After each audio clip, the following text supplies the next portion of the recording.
Hello all and a very warm welcome to this session. मी मानसी तुमच्या सर्वांचे स्वागत करते आपल्या आजच्या इंग्लिशच्या या सेशनमध्ये. आज आपण आपला नवीन चॅप्टर जो आहे बी स्मार्ट हा वाचणार आहे. बी स्मार्ट म्हणजे काय? हुशार बना, यशस्वी बना. तर हा चॅप्टर खूप छान आहे. एसे आहे, बेसिकली हा एक निबंध आहे. तर चला वाचायची सुरुवात करू. Be smart. तर like always warming up exercises त्याच्यापासून सुरुवात करू आपण. चिटचॅट, गप्पा गोष्टी. Planning your career is not an easy task. आपला कॅरियर की आपण पुढे काय करणार आहे हिला प्लॅन करणं, ह्याच्याबद्दल सोचणं हे एक आसान काम नाहीये, इझी टास्क नाहीये. But we can reduce the distress by making a proper choice. पण आपण हा जो स्ट्रेस आहे, हा जो तणाव आहे त्याला आपण कमी करू शकतो bye making a proper choice. जर आपली चॉईस, जर आपला जो चुनाव आहे तो बरोबर असेल तर आपण या तणावाला कमी करू शकतो. If we do what we love to do, the journey becomes smooth and leads to success. जर आपण असा कोणता काम चा निवड करू जो आपल्याला, ज्याची आपल्याला प्रेम आहे, जे आपल्याला आवडतं, तर आपली जी जर्नी आहे लाईफची ती इझी बनून जाईल आणि आपल्याला सक्सेस म्हणजे यश जरूरच भेटेल. The following diagram shows important factors to be considered while choosing a career. इथे एक डायग्राम दिलेला आहे. त्याच्यामध्ये काय इम्पॉर्टंट फॅक्टर्स दिले, महत्वाचे जे फॅक्टर्स आहेत, गोष्टी आहेत, जे की आपल्याला एक कॅरियर जर आपण चूज करतोय की आपल्याला काय करायचं आहे पुढे जाऊन. काही मुलं जे आहे 10वी नंतरच काम करू लागतात, काही असे कोर्स घेतात प्रोफेशनल, किंवा कोणी 12वी नंतर घेतात, कोणी ग्रॅज्युएशन आणि पोस्ट ग्रॅज्युएशन सुद्धा करतात. तर सगळ्यांचं वेगवेगळ्या गोष्टी असतात, कोणाच्या परिस्थिती अशा असतात की त्यांना करावं लागतं. तर हा डायग्राम जो आहे हा आपल्याला हेल्प करेल की आपल्याला काय करायला पाहिजे, कॅरियर कोणता चूज केला पाहिजे. Discuss in your group which factors you regard as important ones. तर आपण आपल्या ग्रुपमध्ये आपल्या मित्रमैत्रिणींबरोबर सुद्धा हे डिस्कस करू शकतो की कोणत्या गोष्टी कुणाकरता काय इम्पॉर्टंट आहे. कॅरियर फॅक्टर्स, तर फॅक्टर्स कोणते आहेत त्याचे? स्किल्स म्हणजे आपलं जे कौशल आहे, आपण जे करू शकतो. इंटरेस्ट, आता सपोज कोणाला डान्समध्ये इंटरेस्ट आहे, म्युझिकमध्ये आहे, कुणाला जे आहे अनेक कशामध्ये, कोणी इंजिनिअरिंग म्हणजे की रस्ते कसे बनतात, कुणाला स्पेस मध्ये इंटरेस्ट आहे. सगळ्यांचे वेगवेगळे इंटरेस्ट असतात. इंटरेस्ट असेल ते आपण करू तर चांगलं होईल. ऍबिलिटी, आपण काय करू शकतो. इंटरेस्ट आहे आपल्यामध्ये पण ऍबिलिटी नाही, आपण आपल्यात ती क्षमता नाही आहे तर आपण ते नाही करू शकतो. ऍबिलिटी पण असली पाहिजे. पर्सनॅलिटी ट्रेट्स, आपली पर्सनॅलिटी कशी आहे. कुणाची खूप जी आहे दबलेली असते, कुणाची एकदम म्हणजे अशी असतात की सगळ्यांसमोर बोलतात, तर ती पण वस्तू कॅरियरला चूज करायला महत्वपूर्ण असते. डिमांड, फायनान्शियल गेन्स, की आपल्याला काय पैशा रुपयांचं लास्ट मध्ये येऊन आपण फायनान्शियली पण बघतो की चांगला पैसा मिळेल. फॅमिली प्रोफेशन, काही लोक आपली फॅमिलीचं प्रोफेशनच घेतात की सपोज त्यांचा फॅमिलीत असं कोणतं काम आहे जे पिढी दर पिढी करतात, ते कोणची दुकान आहे, असं काही आहे, शॉप आहे, तर हे पण एक फॅक्टर असतो. फ्युचर प्रॉस्पेक्ट, की फ्युचरमध्ये आपल्या भविष्यामध्ये आपल्याला त्याच्यानी काय फायदा मिळेल, तर या सगळ्या गोष्टी सोचल्या जातात. आता बघा, N अक्रॉस्टिक. Acrostic is a form of writing where the first letters in each of the lines form another word. For example friend, म्हणजे ह्याच्यामध्ये काय असतं की एक शब्द असतो कोणता, आणि प्रत्येक शब्दानी काय असतं, एक आपण नवीन शब्द बनवतो आणि हे लर्न करायला फार छान असतं. आपल्याला काही लर्न करायचं. जसं फ्रेंड, फ्रेंडचा फुल फॉर्म काय, असा फुल फॉर्म म्हणू शकता तुम्ही. जसं एफ पासून faithful, respectable, I inspiring, E encouraging, noble, dependable. तर प्रत्येक अक्षरावरनं आपण एक शब्द बनवला, तर ह्याला दिस इज कॉल्ड अक्रॉस्टिक. मग आहे prepare on your own such acrostics for your dearest family member. तर अशाच प्रकारचे अक्रॉस्टिक तुमच्या जो खूप जिला तुम्ही चाहता अशा फॅमिली मेंबर करता. Name of your best friend, a quality or feeling, कोणती फिलिंग असेल, किंवा सॅड, हॅप्पी, तर त्याच्यावरती पण बनवू शकता. HAPPY, तर हॅप्पी वरती काही बनवा, किंवा फिअर, FEAR, तर त्याच्याशी रिलेटेड काही शब्द लिहा. एनी प्रोफेशन, किंवा कोणता प्रोफेशन, सपोज डॉक्टर, टीचर, तर त्या प्रत्येक अक्षरांनी एक त्याच्याशी रिलेटेड कोणता शब्द आपण लिहायचा, तर ते दॅट इज कॉल्ड अक्रॉस्टिक. हा अक्रॉस्टिक जो आहे तुम्हाला एक्झाम्स मध्ये खूप कामास येऊ शकतो. जर तुम्ही असे काही कीवर्ड बनवून घ्या की हा वर्ड लक्षात ठेवला तर त्याचं आन्सर म्हणजे ते होतं, तर त्याचं ते आहे.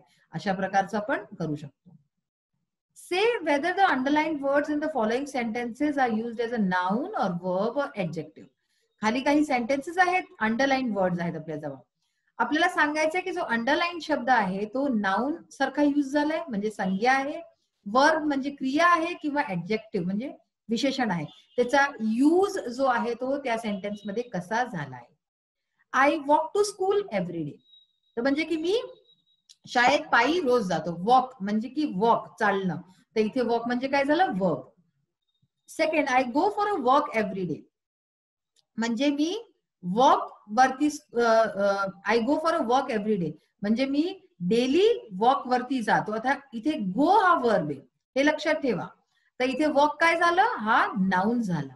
मी वॉक वरती जातो, मी पायी म्हणजे मी फिरायला जातो. ते gave me a gift every day, त्यांनी ते गेव मी, आता गेव इथे होऊन गेला वर्ब, तर गिफ्ट काय झाला, हा नाउन झाला, gift every day. You can gift her a story book, आता इथे गिफ्ट आहे हा वर्ब आहे, कारण की गिफ्ट द्यायची गोष्ट चालली आहे. ठीक आहे, तर you can gift her a story book, so this is a verb. तर इथे काय होता गिफ्ट, इथे होता नाउन, इथे आहे verb. It was sold as a gift pack, आता इथे गिफ्ट काय आहे, ऍडजेक्टिव्ह आहे. गिफ्ट पॅकची गोष्ट चालली आहे, म्हणजे की ती वस्तू विकली गेली एज अ गिफ्ट पॅक. तर हा गिफ्ट म्हणजे ऍडजेक्टिव्ह झाला, पॅकचा adjective gift. They bought a new house on 10th street, तर न्यू हा शब्द न्यू हाऊसचा विशेषता सांगताय की नवीन घर, तर new is a adjective.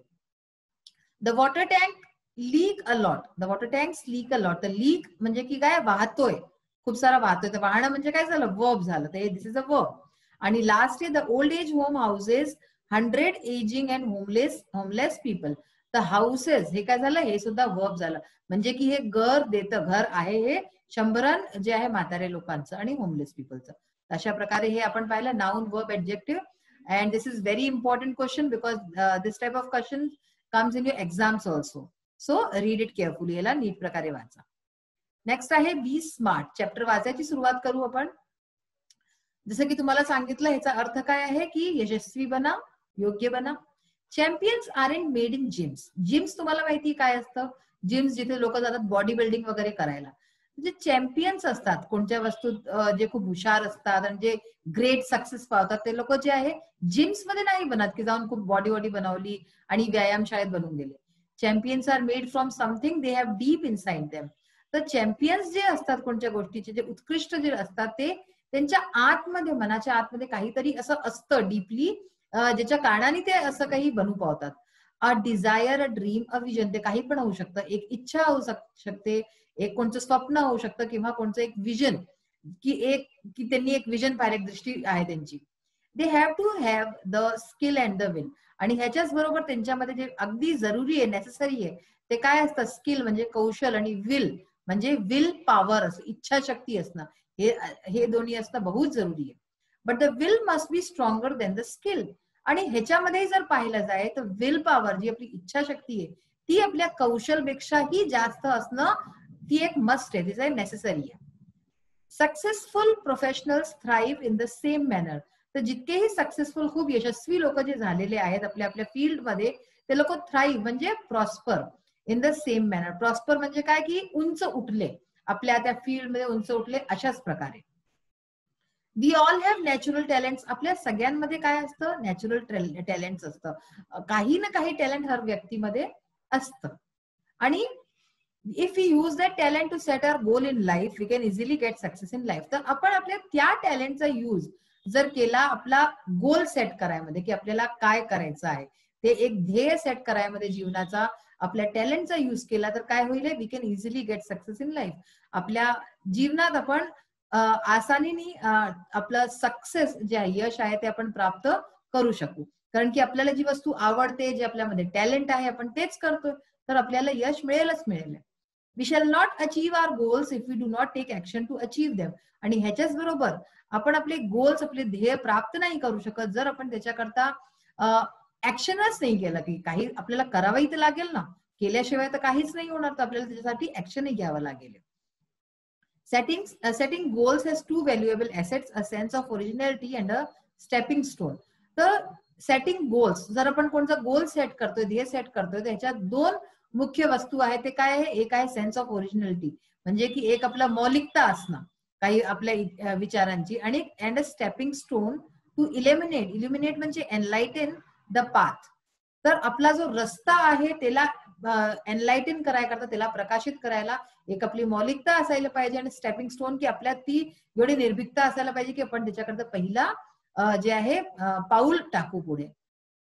Goals put one at the helm of life. Goals जे आहे जे की काय करतात, एका व्यक्तीला हेल्म ऑफ लाईफ म्हणजे इनचार्ज ऑफ आपल्या, म्हणजे की जर आपण आपला गोल सेट करू तर आपण आपल्या लाईफचे इनचार्ज स्वतः आहोत, आपण आपले खुद जिम्मेदार आहोत हर गोष्टीचे. Pursuing them acknowledges a better future situation. जर आपण त्याला परस्यू करतोय, आपण त्याला पुढे वाढवतोय, आपले गोल जे सेट केलंय त्याच्या बाबतीत जे सोचलंय, तर त्याच्याने काय होईल, फ्युचर सिच्युएशन आपला जो भविष्य आहे ते चांगलं होईल. They help to steer a course of life rather than simply drifting along and letting things happen. तर जर आपण असं करू तर स्टिअर म्हणजे चॅनलाइज, आपलं जे जीवन आहे, जीवनाला एक चॅनल मिळेल, आपण व्यवस्थित प्रकारे पुढे वाढू शकू. आणि असं नाही होईल की जिथे चाललंय तिथे चाललंय आपलं जीवन, इकडून तिकडे तिकडून तिकडे, असं नाही होईल की जे जिथे वारं चाललंय तिथे. तर आपण जर गोल सेट करून हे सगळं आपण पालन करू तर हे होऊ शकतं. Now we will see some questions from our English workshop. First question is complete the following verb with the words associated with the text and the given title. आता इथे आन्सर मी डायरेक्टली दिलेले आहे. एक आपल्याला बुक मध्ये जर तुम्ही पाहिले क्वेश्चन नंबर 1, तर एक वेब आहे, त्याला वेबला फिल करायचं आहे. ठीक आहे ना. तर ह्याच्यात मी वेब न बनवून डायरेक्टली आन्सर दिले आहे. तुम्हाला एक्झाम मध्ये जेव्हा कधी येतं तर तुम्हाला ड्रॉ करावं लागेल आणि त्यात हे सगळं लिहावं सुद्धा लागेल. Components of success. तर कंपोनेंट्स ऑफ सक्सेस त्याच्यात मेन दिलाय सेंटर मध्ये, त्याच्या चारीकडे आपल्याला बहुत साऱ्या चीजा लिहायच्या आहेत. तर काय काय लिहू त्यात आपण, की सक्सेस म्हणजे सफलता आपल्याला कसं मिळेल, यश प्राप्त करायला काय काय वस्तू हवी. आयडेंटिफाईंग एरिया म्हणजे की आपण कुठे काय करू शकतो. टाइम बाउंड म्हणजे की एक टाइम असला पाहिजे स्पेसिफिक. रिअलिस्टिक की ते असं नसो की अगदीच काल्पनिक असो, आपण त्याला काही करू नाही शकत. बिल्डिंग एक्सपर्टीज, आपण ज्या क्षेत्रात सोचला आहे की आपल्याला काही करायचं त्याच्यामध्ये आपण एक्सपर्ट झाले पाहिजे. अचिवेबल. ट्रॅकिंग प्रोग्रेस, की प्रोग्रेस आपली किती काय चालली आहे त्यालाही पाहणं जरुरी आहे. आणि मेजरेबल स्पेसिफिक, आपण त्याला मेजर करू शकू की किती प्रोग्रेस झाली आहे, आणि स्पेसिफिक पण असलं पाहिजे. तर हे जे आहे तुमच्या वेबशी रिलेटेड क्वेश्चन होतं. याला तुम्ही बुकमध्ये बघा, तशाच प्रकारे हे सगळे जितके दिले आहेत हे आन्सर्स त्याच्यामध्ये लिहाले. सेकंड आहे pick out examples from the text they support each of the following facts. आपल्याला पुस्तकातनं काही असे लाईन्स घ्यायचे आहेत जे की हे फॅक्ट्स सांगतात. Goals should be achievable. Goals जे असतात आपले आपले ध्येय असतात ते अचिवेबल असले पाहिजे, म्हणजे ते आपण प्राप्त करू शकू असे असले पाहिजे. We can't become a president of prime minister. आपण काही प्रधानमंत्री किंवा जे आहे प्रेसिडेंट नाही बनू शकत, राष्ट्रपती नाही बनू शकत. But we can hope to hold the office of an important social worker and deliver result. पण आपण काय करू शकतो, कोणता इम्पॉर्टंट ऑफिस सांभाळू शकतो. आपली जी ऐपत आहे आपण जे त्यात करू शकतो आपलं तर चांगल्यापैकी कोणतं मोठं ऑफिस आणि ते सांभाळू शकतो. अँड डिलिव्हर रिझल्ट, आणि अशा प्रकारे आपण आपला रिझल्ट सुद्धा देऊ शकतो. A time limit should be set to achieve goals. म्हणजे की एक टाइम लिमिट असला पाहिजे. जर आपण कोणी गोल सोचला पण त्याचं आपण टाइम लिमिटच नाही ठेवलं की भाई हा इतक्या दिवसात, इतक्या महिन्यात, इतक्या वर्षात आपण हे करू, पण त्याच्यानंतर आपण काही करू नये, तर हे पण चुकीचं आहे. तर टाइम लिमिट तर असलंच पाहिजे. तर example, to reduce weight we know how to go about it. Suppose करा की कुणाला वजन कमी करायचंय आपलं, तर आपल्याला माहिती की ते कसं करायचंय, बट विदाउट कन्सिस्टंट टाइम. पण जर आपण टाइम बाउंडेशन नाही ठेवली त्याच्यात, time bound action, it never becomes a reality. जर आपण टायमिंग नाही ठेवली त्याची तर ते कधी रियालिटी नाही होऊ शकत आणि कोणी आपला वेट कमी नाही करू शकत. It may be exercise, diet and stress free thoughts. ते काही पण होऊ शकतं, चाहे एक्सरसाइज असो, डाएट म्हणजे खानपान असो, किंवा स्ट्रेस फ्री थॉट्स. तर पण आपल्याला टायमिंग त्याचं म्हणजे करावं लागेल, आणखी निश्चित टाइमवरती एक्सरसाइज केली, हे खाल्लं. All these have to be practised and implemented within a deadline. एक डेडलाईन ठेवावी लागेल, या तारखेपर्यंत मला एवढं हे गोल अचीव्ह करायचा आहे. अशा प्रकारे a specific field area has to be fix to achieve goals. तर एक फील्ड असली पाहिजे, एरिया असला पाहिजे जो की टू अचीव्ह गोल्स, आपण गोल आपले ध्येय कसा प्राप्त करू ह्याचा. If it is building a house, suppose करा की आपण एक कोणतं घर बनवतोय, what exactly is the capacity required and how long can it stretch. तर काय कॅपॅसिटी आहे, ते घर कशा प्रकारे बनेले आणि किती लांब ते घर बनणं चालेल. अशा प्रकारे एक आपल्याला गोल ठेवावा लागेल. Good result depend upon the quality and quantity of work put in. म्हणजे की जो चांगला जो रिझल्ट आहे आपला तो कशावरती डिपेंड करतो, तो ह्याच्यावरती निर्भर करतो की क्वालिटी आणि क्वांटिटी ऑफ वर्क. तुम्ही खूप चांगलं काम कराले आणि नीट प्रकारे कराले तर तितकंच बढिया रिझल्ट येईल, आणि चांगलं नाही कराल तर तसं नाही होईल. Example, life is like a trumpet. Trumpet काय असतं, एक बिगुल असतं जे वाजवलं जातं. जसं तुम्ही तुतारी समजून घ्या. If we don't put anything in we can't get anything out. तर तुम्ही जर जेव्हा त्याला फुंक मारता तेव्हाच त्यातनं आवाज निघते ना, तर तेच म्हटलं गेलंय. A benchmark is needed to track progress. तर एक बेंचमार्क असला पाहिजे ताकी त्यांनी आपल्याला प्रोग्रेस कशी होते हे आपण पाहू शकू. वाईल प्लेइंग फुटबॉल, जर आपण फुटबॉल खेळतोय, a player's exact role and position has to be clearly define. तर प्लेयरला आपला रोल की तो काय करतोय आणि त्याची पोझिशन काय हे क्लिअरली सांगितली गेली पाहिजे. नेक्स्ट आहे कम्प्लीट द फॉलोइंग सेंटेन्सेस. हे तुमच्या बुक मधनं घेतलं गेलंय. Smart goals are a methodology of thinking that helps people reach success. ते अंडरलाईन जे सेंटेन्सेस आहेत ते आपण फिल केले आहेत. Two valuable assets of setting goals are a sense of originality and a stepping stone to eliminate the path. Next बघा, read this quote and find similar quotes that bring in the same meaning. तर कोणता quote आहे, if we don't put anything in we can't get anything out. की जर आपण आत नाही टाकू काही तर आपल्याला काही बाहेर पण नाही मिळेल. तर ह्याच्याच सारखे असे कोट्स कोणते आहेत, you reap as you sow, input is equal to output, no pains no gains, well begun is half done, the longer you work the more you get. म्हणजे की तुम्ही जिथवरी चांगलं काम नाही कराल तुम्हाला यश प्राप्त नाही होईल. ह्याच्या जसं तुम्ही कराल तसंच तुम्हाला भेटेल, हे याचा अर्थ आहे. तर आज आपला सेशन फिनिश झालेला आहे. आज आपण वॉर्मिंग अप एक्सरसाइज खूप छान होत्या. त्याच्यात जो वर्ब, ऍडजेक्टिव्ह आणि नाउनचा एक्सरसाइज होता तो तुम्ही परत बघा आणि समजायचा प्रयत्न करा. आणि चॅप्टर रिलेटेड जितके एक्सरसाइजेस आहेत त्यांना सुद्धा बघा. हा चॅप्टर खूप जास्त मोटिवेशनल आहे, म्हणजे तुम्हाला प्रेरणा देईल. चॅप्टर आपण पुढच्या सेशन मध्ये परत वाचूया. Till then bye, have a nice day. Thank you.